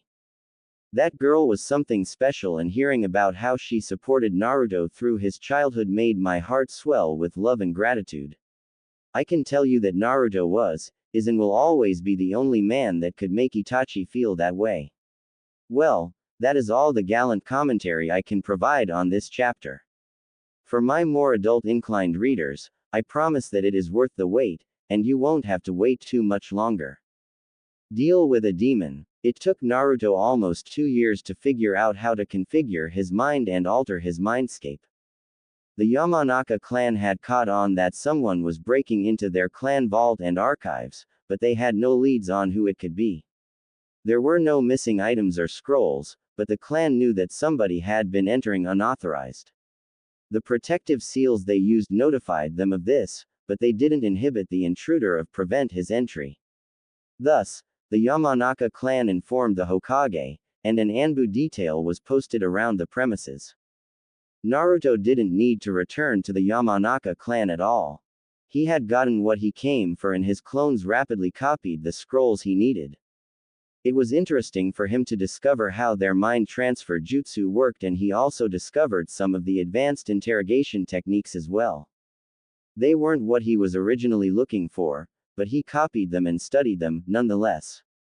After his 10th visit into the vault, he finally found the Intermediate Mind Diver's Guide that instructed Yamanakas on how to interact with and forcibly alter a person's mindscape. The alterations were minor, but they were necessary to access the memories. Without this technique, they would float around like ghosts in the mindscape with being able to interact. Naruto went into his seal and practiced this in the long hallway of his mindscape. He created decorations first, then he formatted his memories into doors, and finally he was able to make the hallway disappear. With that down, Naruto entered the Kyuubi's chamber and stood ready to address the kitsune. For Kyuubi's part, she had reviewed the boy's memories after their first meeting, and she was disgusted with what she saw. Her previous 2 containers were hidden, and they were both mature when she was sealed into them. Also, the previous seals were much more restrictive and inhumane than the current seal. Kyuubi growled at the memory of being staked to a floating orb that burned hot whenever the Kyuubi got upset. That was in Kushina, and she had been unable to move or anything for 12 years. Plus, the redhead only came into the seal a couple times to take power and chakra from the Kyuubi. Thinking about her past treatment only served to enrage the Kitsune Biju. She resented her enslavement to Madara's Sharingan, Hashirama's Mokuden, Mito's seal, Kushina's adamantine chains, another cursed eternal Mangekyo Sharingan, and now her current host. The last one upset her, but not nearly as much as the others. She had processed her thoughts on the matter, and she decided to wait for the boy to approach her once more. She looked down on Naruto, who had grown a bit since she last saw him. She knew it was a combination of his blood and her chakra, but that could wait. She also knew that it was his blood that actually allowed her to heal faster and restore her yin half. She was surprised when she realized that, and she had confirmed it when she analyzed the chakra flow in the seal. To think that the boy actually healed her, it merited further thought. She was broken from her musings by Naruto's childish voice. Kyuubi-sama, I have finally learned enough to pay with my end of the deal. The Kyuubi looked at the boy with an analytical gaze. Very well, Ninjin. What are you waiting for? Naruto shuffled nervously. Well, I wanted to know what you wanted. I mean, you are a fox, so do you want a forest? The Kyuubi scoffed. No, Ninjin, I do not wish for a forest. Well then, what do you want? I will do my best. Naruto replied sheepishly. The Kyuubi had been thinking about this for a while, and she thought that she would tease the boy a bit. I wish for the mindscape to imitate Konoha, and I want as many people in it as you can make. Naruto nodded and didn't think about why the Kyuubi wanted Konoha. He closed his eyes and focused as hard as he could on his mental image of Konoha. The first thing to appear was the Hokage monument, since it was the clearest image in Naruto's mind. Then the training ground he used with Itachi and Shisui, the Hokage Tower, the Uchiha compound, the library, the parks, and the rest of Konoha came into being over the next hour. Piece by piece, Naruto created Konoha in his mind from memory. The Kyuubi watched the landscape change around her, and her bars kept her from decimating the newly emerging village. She watched the child focus on the task at hand, and she nurtured a begrudging respect for the child. She had been alive for a millennium since her father died, and she had never interacted with a human child like this. It was still too early to believe that he was the one their father spoke of, but it was still a thought that bounced around the kitsune's mind. She watched the boy fall to a knee as most of Konoha was erected in front of her, and she spoke. Enough, child, that is enough for today. I will call your debt settled. Naruto transitioned from a knee to a sitting position, and he looked up with fearless eyes through the bars and into Kurama's eyes. She saw the child's soul and his longing for companionship. It wasn't specific to her, but it was as if the boy's deepest wish was to be close to somebody, anybody. The Kyuubi resonated with that feeling, especially after her century of imprisonment and the hundreds of years of isolation that preceded it. Before Kurama could react, the cage that spanned the horizon vanished and morphed into a ring on her finger. The Kyuubi idly noted which finger the ring was on and shook her head. Must be a coincidence. She looked at the boy once more and spoke. This was more than I ever thought you would do for me. You have my gratitude. Naruto shrugged and yawned. It was the least I could do. After I talked to you, I started studying a lot and I learned about fuinjutsu and mind techniques. The Kyuubi nodded. Indeed. Now that you are in here again, I can review your memories once more. Naruto cocked his head to the side and rested his forearms on his knees. You mean you can't do that normally? No, only when we interact, the Kyuubi answered. Naruto adopted a thinking pose before kipping to his feet. He cautiously approached the giant kitsune and walked up to her left paw where the ring resided. Will you trust me? I want to try something. The Kyuubi nodded and she watched as Naruto climbed onto her paw and he began tampering with the ring. She watched him take the rectangular jewel and fold it into a hexagonal pattern. He nodded to himself and placed the ruby back into the ring in the hexagonal pattern, and the Kyuubi instantly felt an influx of memories and sensory information. It startled her greatly to once again feel the outside world. What did you do? The Kyuubi asked with its eyes closed, which let her feel the outside world. I altered the seal to share my senses with you. I learned how to link minds thanks to the Yamanaka scrolls, and I know enough about seals to make a small alteration in the consciousness interface. Did it work? Naruto asked. The Kyuubi nodded. Yes, it is most appreciated. Seems like I now owe you a favor. Naruto waved the giant fox off. Nah, it was just the right thing to do. I had a lot of time to think about how terrible it would be to be stuck in a sewer all alone. Naruto shivered. I didn't like those thoughts. The Kyuubi chuckled, which rumbled the ground Naruto was sitting on. Regardless, I owe you a favor and I will pay it forward. I do not know human jutsus, as you call them. They are a perversion of my father's teachings, and I never had any need for them. That being said, I did enjoy the art of kenjutsu, and I gathered some of the best blades from around the world in my freedom. Naruto held up a hand. I will take training and stories as payment, Kyuubi-sama. I wish to hear of your travels and all of the experiences you had. I want to know what is out there. Naruto's childlike innocence shone through here and it reached the Kyuubi.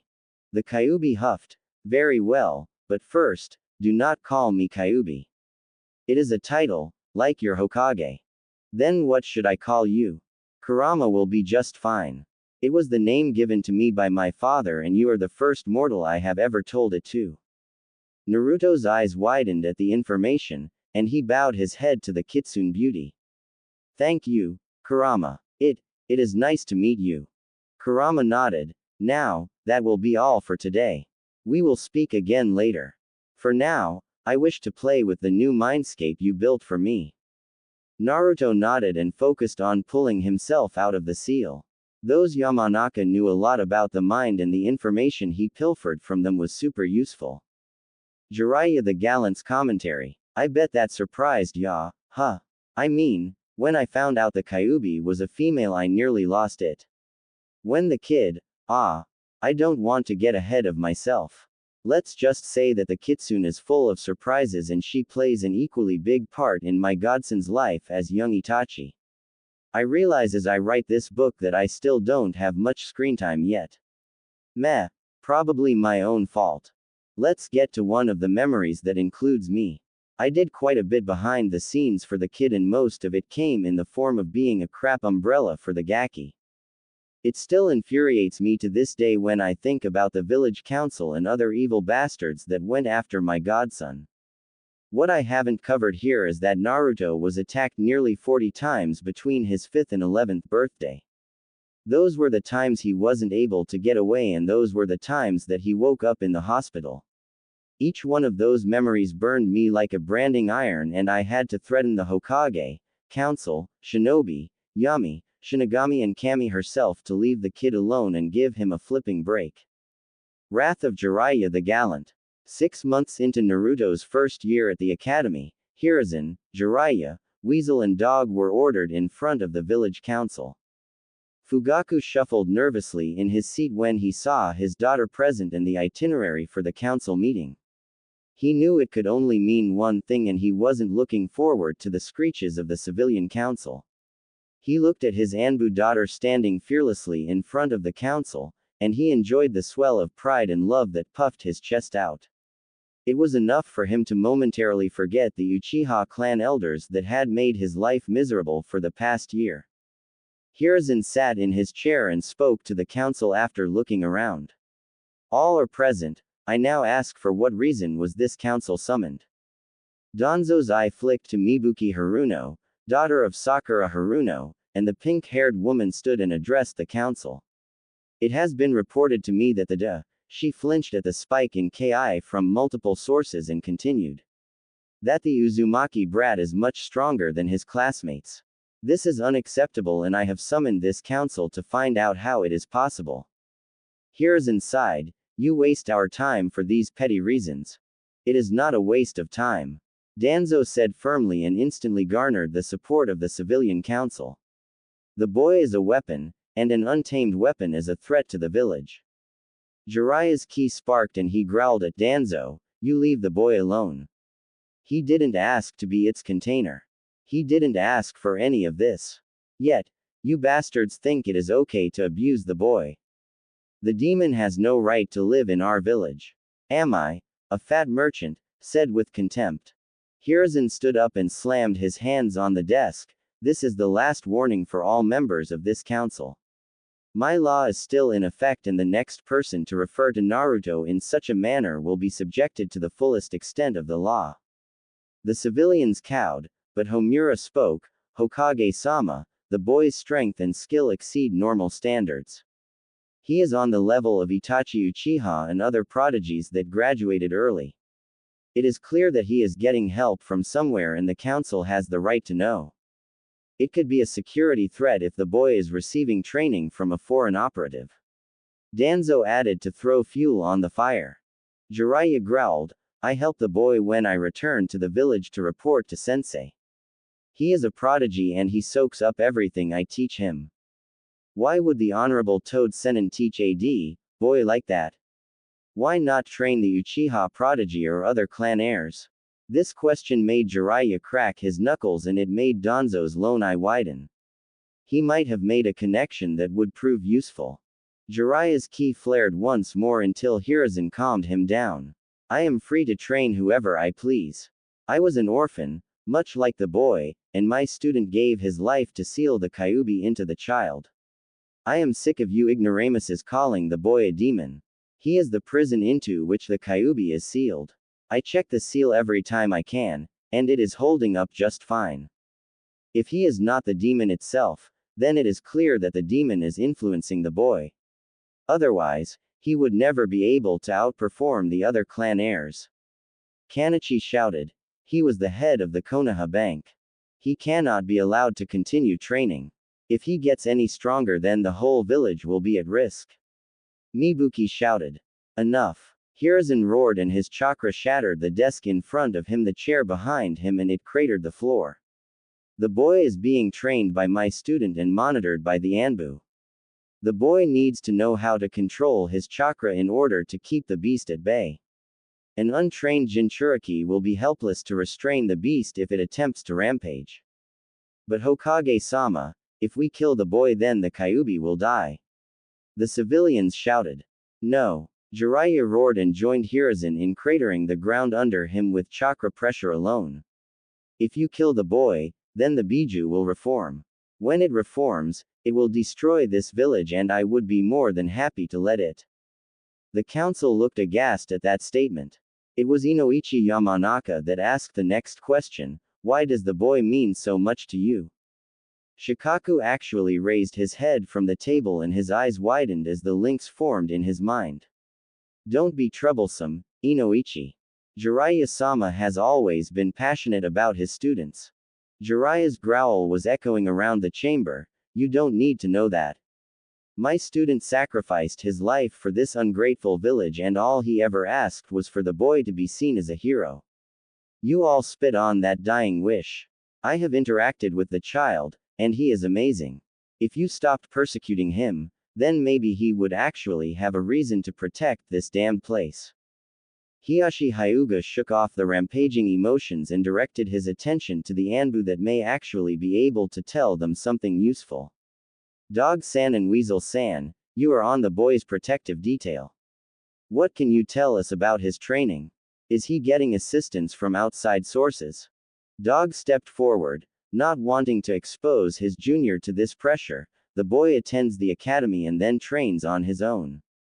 He learns from scrolls or when Jiraiya-sama is present. He watches other shinobi and imitates them. He is spying on our active duty shinobi. Homura said in mock outrage. Hiruzen fielded the question, I have given him access to the training grounds since he can't train in peace anywhere else. I see no problem in aiding the development of a future shinobi of the Leaf. Except you and Jiraiya have admitted that the boy has no ties to Konoha. He is a flight risk.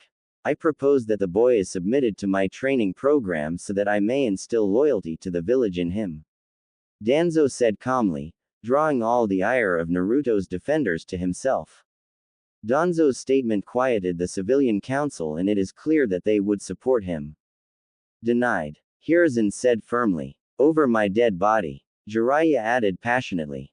That would be unwise. Shikaku added, which surprised members of the Shinobi Council.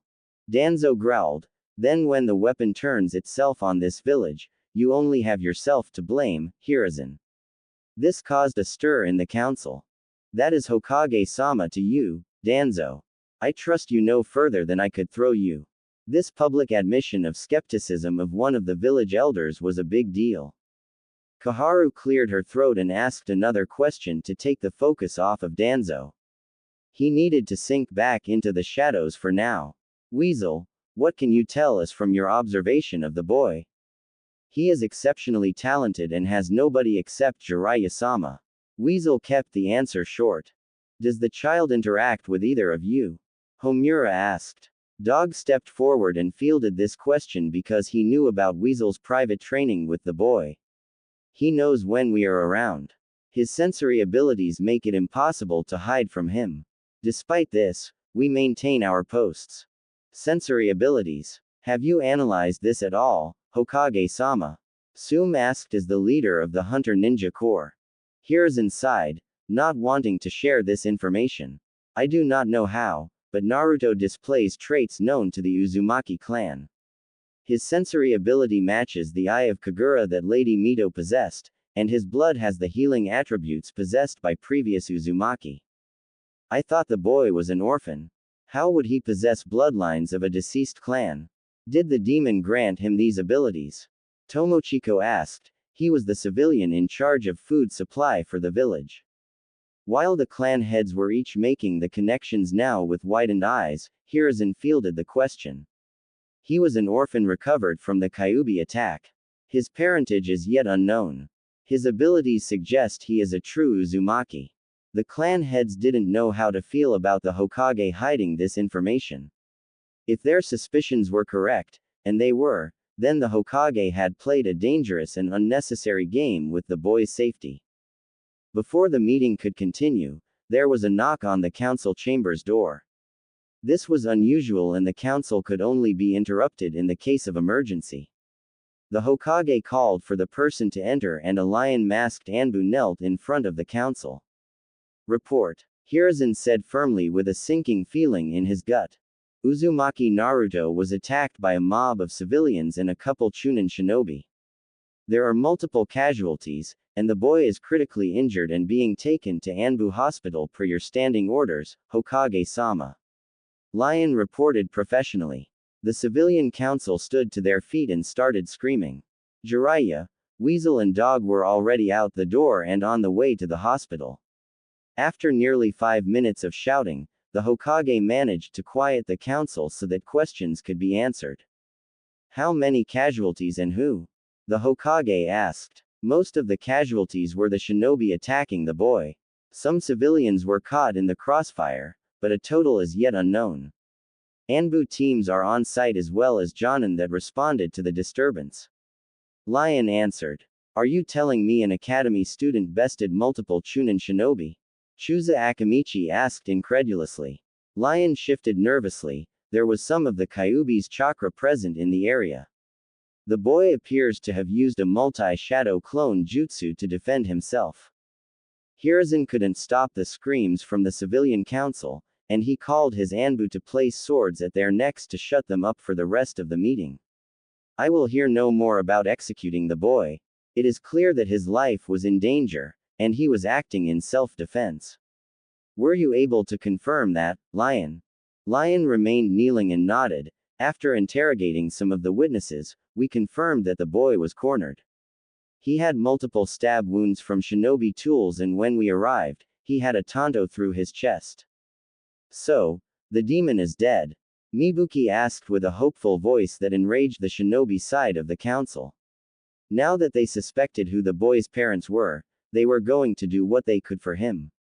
No, Lion answered flatly. The boy is in critical condition, but his healing factor and the Kyuubi's chakra are keeping him alive. The civilians deflated at this news. Take the surviving shinobi to Ibiki and let T and I have at them. No restraints, I do not need them back in my forces. Hiruzen said firmly over the protests of the civilian council. The civilians present will also submit themselves for interrogation, but they will suffer no permanent damage. Go and make it happen. Lion nodded before rising and disappearing from the council chambers. Hiruzen dismissed the council to go and check in on Naruto. He had a terrible feeling that things would only escalate from here, and he wasn't looking forward to dealing with it. How right he was. When he showed up in the hospital room, his mind processed the broken body of Uzumaki Naruto, and it was enough to make him wince. There were kunai cuts, shuriken imprints, broken bones, and the hole in his chest was being tended to by the Anbu doctors. They were the only ones that would willingly treat Naruto, which is why he was brought here. Before Hiruzen could take in the full extent of Naruto's injuries, he was grabbed by the collar and cratered into the wall by Jiraiya. This caused everyone in the room to pause, including the doctors. Hiruzen told them to resume their duties calmly before he looked into the enraged eyes of his student. Jiraiya wore the mask of a goof and pervert most of the time, but this was the visage of the battle-hardened warrior that Hiruzen raised himself. He had never seen his student look at him in this way, and it sent a shiver of fear racing down his spine.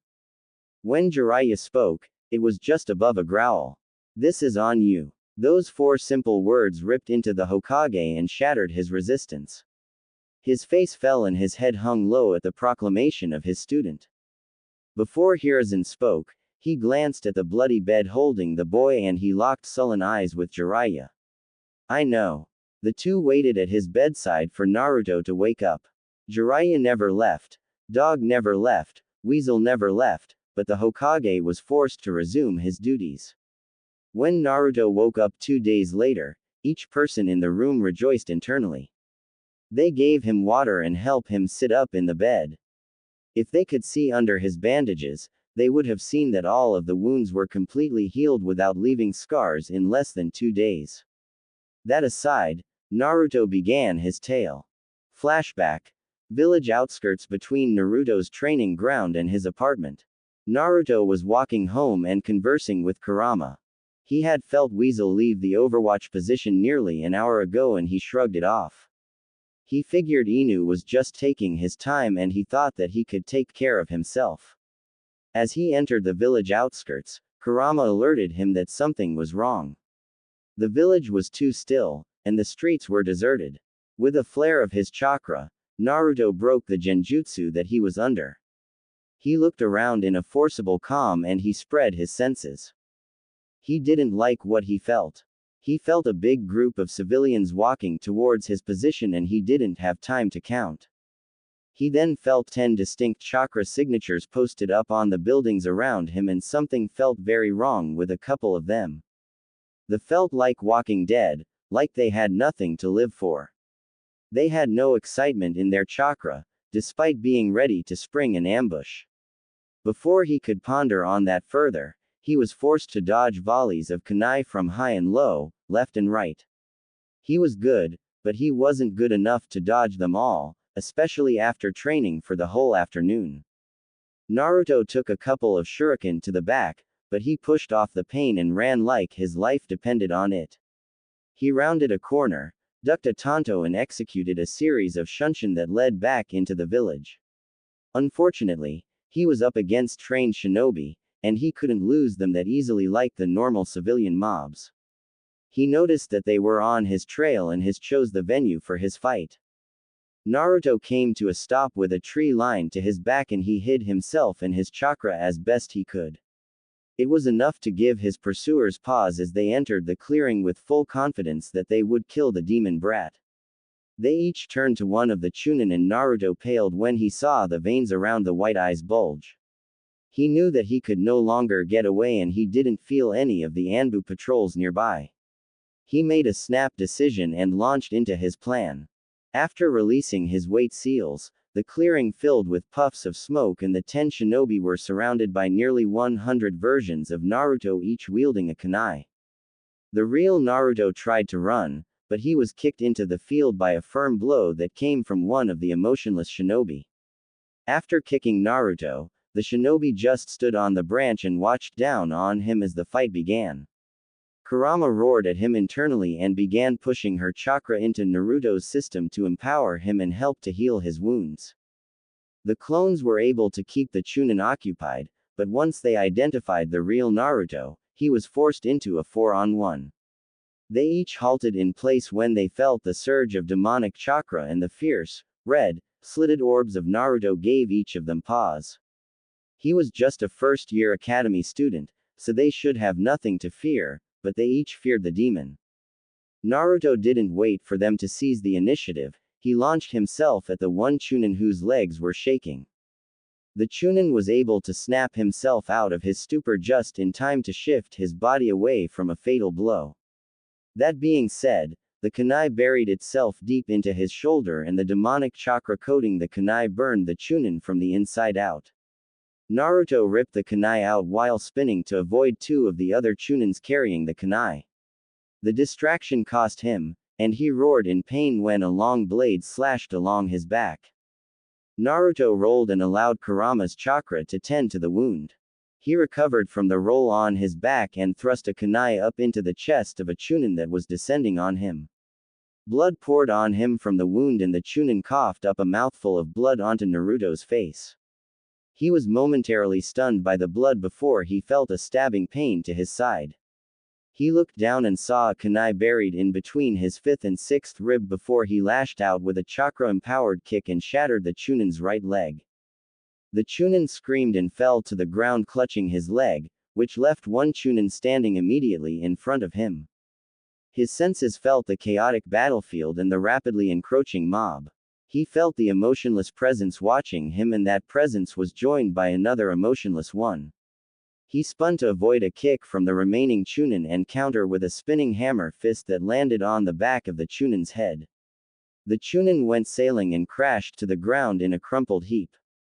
Naruto had a second to look around the battlefield and saw that there were two Chunin remaining and they were finishing off the last of his shadow clones. It was then that the mob closed in on the bloody field and that the two emotionless shinobi fell in front of him. Uzumaki Naruto, for the crime of killing Leaf Shinobi, you are to submit yourself for imprisonment and questioning. The emotionless tone let Naruto know that this was undeniably a setup. I will submit myself to the Hokage or dog. Nobody else. Naruto growled back. Unacceptable. The man replied. For your resistance, you are sentenced to death. The man lunged forward with his tanto, and his teammate was right behind him. The tanto penetrated through Naruto's chest and the crowd cheered before Naruto went up in a puff of smoke. It was then that a gurgled scream caused the lead Chunin to turn around and his teammate's throat ripped out and Naruto's hand was covered in his blood as a red aura hovered over his skin. The leader engaged in high-speed combat with Naruto that forced Naruto to dodge out of slashes that pressed every bit of his speed and reflexes. He was sent rolling towards the mob by a kick from his opponent. He dodged out of the way of kunai, and he heard the shrieks of civilians that caught those kunai in his stead. He didn't feel sorry for them, but he was now forced to deal with enraged civilians. Naruto dished out blows with his fists, knees, elbows and forehead. He lashed out savagely against the members of the mob that had assorted weapons that had no place on the battlefield. In his haste and distraction, a blade pierced through his back and out the front of his chest. He coughed up a mouthful of blood and nearly buckled from the pain. Kurama urged him to remain conscious and he grabbed the blade with both hands and spun as harshly as he could manage. It ripped the tanto out of the man's hands and surprised him, which is why he wasn't ready for a chakra-covered fist to penetrate his chest. The sharp claws on the end of Naruto's fingertips tore into his heart and shredded the organ in a supremely bloody display. Blood spurted everywhere as the feral Naruto ripped the man's beating heart out of his chest. Naruto then fell to his knees and the last thing he did before losing consciousness was push the blade out of his back. End of flashback. The room was silent as Naruto's story came to an end. They had heard the rest from the Anbu that responded to the chaos. Anbu forced the mob back and saw the beaten form of Naruto with a number of kunai in him. He was crumpled in a puddle of his own blood and the Anbu immediately forced the civilians away. Naruto had one of his eyes destroyed by a kunai and the Anbu nearly panicked before her training kicked in. The Anbu grabbed the child and flashed away while her teammates dealt with the remainders of the mob and casualties. Ruto, Weasel couldn't finish the statement before tears fell from the bottom of the mask and she hugged the boy. Hiruzen's eyes were shadowed, and Jiraiya was shaking in rage. Dog was pacing back and forth because he felt like he failed his sensei. Watching Naruto had given him some relief from his distress and now he felt like a failure again. The room was silent except for Itachi's sobs until Hiruzen finally spoke up. Naruto, I am not saying you did anything wrong, but I need to know. Do you know what you did? Were you in control of your actions? Naruto scoffed and kept rubbing Weasel's back. Do you mean did the Kyuubi take control? Hiruzen winced at the discovery that the boy knew about the Kyuubi. The venom in his tone also didn't help the Hokage. Yes. No, it didn't. She kept me alive. Because of you, she is one of my only friends. Once again, the menace in Naruto's tone made the Hokage flinch. And so help me, old man, if you try to seal me, tamper with my memories or anything like that, I will make you regret it. It was Dog that stepped in here. Naruto, you can't talk to your Hokage like that. Naruto's ice-cold blue eyes tore through Kakashi. Dog-san, if I trusted in his care, I would have been dead a while ago. Despite the best efforts of Ero Sennin or Weasel or yourself. Naruto, Hiruzen muttered pathetically. Gaki, Jiraiya started, let sensei go. This wasn't his doing. Naruto crossed his arms and pulled Weasel further into himself. Her presence was the only thing keeping him at bay. It was then that a nurse entered the room and told them that she needed to inspect the wounds. One after another, bandages were removed and those watching gasped as flawless, tanned skin greeted them. After the last bandage, Jiraiya whistled and shook his head. That is some healing factor you have, Gaki. Hiruzen looked to the nurse. Did we take any blood for a sample? Yes, Hokage-sama. The nurse answered with a small bow. Hiruzen looked towards Naruto. So, you have spoken with the Kyuubi. Naruto simply nodded with a blank look on his face. Is she responsible for your healing factor? Naruto shrugged. She helps, but she thinks my blood is special. Really special. Kurama added through the mind link. It even helps me heal. And you have a sensory ability also linked to a bloodline? The Hokage asked. Naruto shrugged. How would I know if I have a bloodline if you won't tell me who my parents were? The impassive cold tone once again bit into the old monkey. Is the Kyuubi the one training you? Hiruzen asked, skipping over the barbed question. Say yes, Naruto. It will take suspicion off Itachi-chan. Kurama interjected. Yes, she trains me. Naruto answered. For what reason? The Hokage asked. Are we playing 20 questions? Naruto countered as he shifted in the hospital bed. Naruto, you are not normal, Hiruzen began. No shit. Naruto interrupted him. I have had a biju sealed in my gut since the day I was born. That pretty much takes normal out of the equation. Here's inside, Naruto. Naruto cut him off, honestly fed up with the excuses. Look, old man, the villagers are going to keep hating me, except now they kind of have a reason to. I doubt you have the balls to tell the full story, so, I am going to be the one blamed for those deaths. I, an 11-year-old, have to deal with their deaths and will bear them with me for the rest of my life. Sensei, Jiraiya followed his godson up. If you don't tell the villagers the full story, then I will. Hiruzen sighed wearily and rubbed his eyes. I will make a public address about it. Dark reflections. I am normally a proud man, but I admit to many failures in my life, and that night still rocks me to this day. The way my sensei and myself handled my godson's early life haunts me to this day. I was proud that the Gaki could defend himself, but my loathing for my village was at an all-time high.